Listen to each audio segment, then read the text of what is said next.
Kebutuhan pupuk untuk masa vegetatif atau awal pertumbuhan. Kebutuhan pupuk yang tinggi adalah N dan P. Kebutuhan pupuk akan berubah setelah memasuki masa generatif atau masa berbunga sampai berbuah.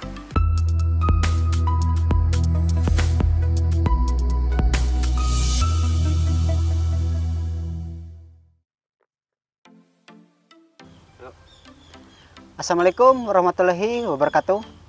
Halo rekan-rekan tani, berjumpa lagi dengan saya Adi di channel Tunas Muda Tani. Di kesempatan kali ini kita akan membahas pupuk apa saja yang kita gunakan di masa vegetatif atau di masa pertumbuhan dari umur 5 hari sampai umur 25 hari setelah tanam.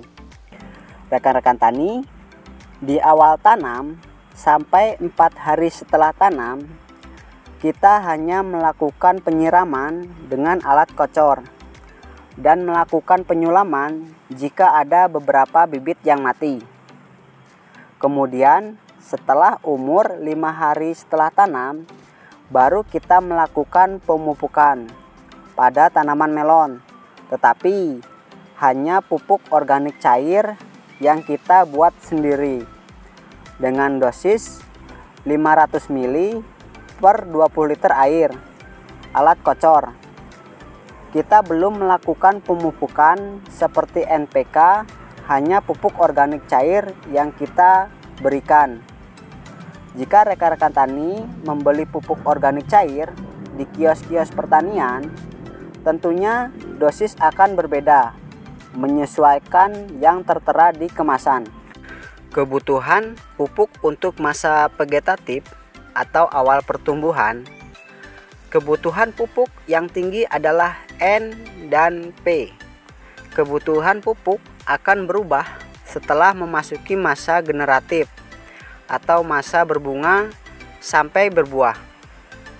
Setelah umur 7 hari setelah tanam, barulah kita melakukan pemupukan dengan pupuk kimia atau NPK. Nah, ini pupuk yang kita gunakan 7 hari setelah tanam. N-nya ada 16, P-nya 16, dan K-nya ada 16. Selain mengandung pupuk NPK 16, pupuk ini juga mengandung pupuk mikro seperti nitrat, boron, zinc, koper, dan mangan. Untuk pupuk kocor, jangan menggunakan pupuk NPK yang kandungannya 15-15. Kemudian ini ada Ultradap. Pupuk Ultradap ini kandungannya ada N dan P. N-nya ada 12% dan P-nya ataupun fosfat ada 60%. Cocok untuk masa pertumbuhan.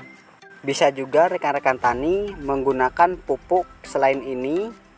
Yang penting kandungan yang tinggi adalah N dan P.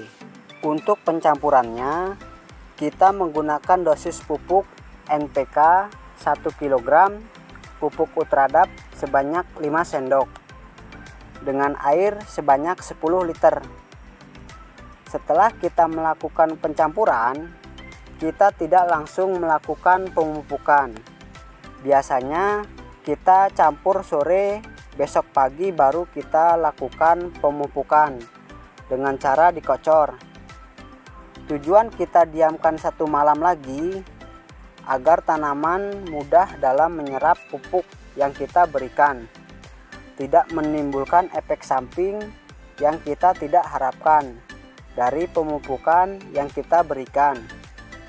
Untuk dosis pengocoran 20 liter alat kocor, kita campur 1 liter air yang kita sudah siapkan sebelumnya. Per tanaman kurang lebih 1 gelas yang kita kocorkan. Untuk pengocoran pupuk, kita lakukan 7 hari sekali. Di pengocoran yang kedua, dosis kita tambah. Pupuk NPK 1,5 kg, pupuk Ultradap 6 sendok, dan di pengocoran ketiga untuk pencampurannya pupuk NPK 2 kg, pupuk ultradap 7 sendok.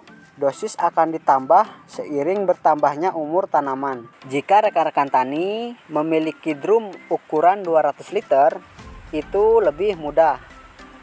Campur saja kedua jenis pupuk tersebut dengan dosis yang sama, tetapi dengan air 200 liter. Lakukan pengocoran murni, tidak lagi mencampur pupuk di alat kocor. Jadi pengocorannya murni dengan air 200 liter.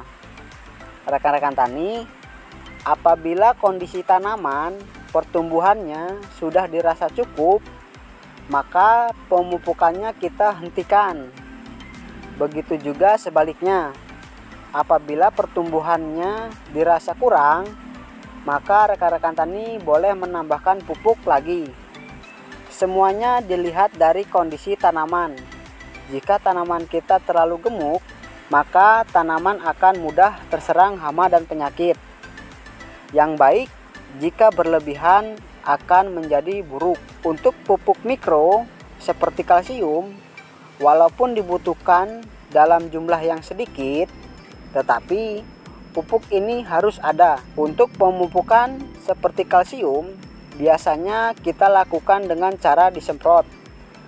Jika rekan-rekan tani membeli kalsium, usahakan yang plus boron dan unsur mikro lainnya. Untuk merek dagang tergantung rekan-rekan tani yang menentukannya.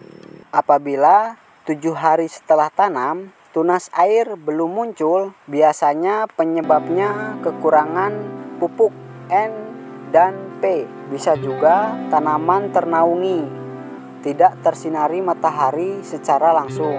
Setelah tanaman melon sudah muncul bunga atau pentil buah, pupuk dan cara yang kita berikan akan berbeda, yang akan kita bahas di video berikutnya, karena video kita akan saling berkaitan. Rekan-rekan tani, jika ada pertanyaan atau kendala-kendala di tanaman melon atau cabai, silahkan komen di kolom komentar. Kita akan diskusikan bersama supaya kita bisa cepat dalam penanganannya. Rekan-rekan tani, sekian pembahasan dari kita. Jangan lupa subscribe agar tidak ketinggalan info-info terbaru dari kita. Kita akhiri. Assalamualaikum warahmatullahi wabarakatuh.